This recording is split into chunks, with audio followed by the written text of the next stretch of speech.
આપણી ગાડી તો બ્લોક છે, નીકળશે કેમ? પાછળ જોઈએ કોની ગાડી છે. આ જો આ ગાડીમાં કંઈક ઇમરજન્સી કોન્ટેક્ટનો QR કોડ લગાડેલો.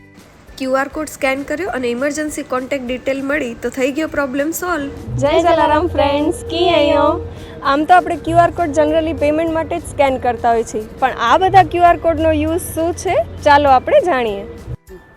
આ QR કોડ સ્ટીકરનો મેઇન પર્પસ છે એક્સિડન્ટ જેવી પરિસ્થિતિમાં વ્હીકલ ચલાવનાર વ્યક્તિની ફેમિલીને સમયસર જાણકારી આપવી. QR કોડ સ્ટીકર 2 વ્હીલર અને 4 વ્હીલર બંને માટે કામ આવી શકે છે. સ્ટીકરને સ્કેન કરતા જ વ્હીકલ ઓનરની ડિટેલ્સ જેમ કે વ્હીકલ ઓનરનો ફોટો, નામ અને 3 ઇમરજન્સી કોન્ટેક્ટ નંબર તમને ડિસ્પ્લે થશે, જે ઇઝીલી તમે કોન્ટેક્ટ કરીને જાણકારી આપી શકો છો.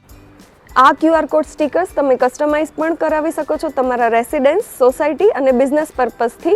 અને આ સ્ટીકર્સ ફ્લિપકાર્ટ પર પણ અવેલેબલ છે, જેની પ્રાઇસ છે 250, પણ જો તમે સ્ક્રીન પર આપેલા લોકેશન પોઈન્ટ્સથી લેશો તો તમને 150 કે 200 સુધીમાં મળી જશે.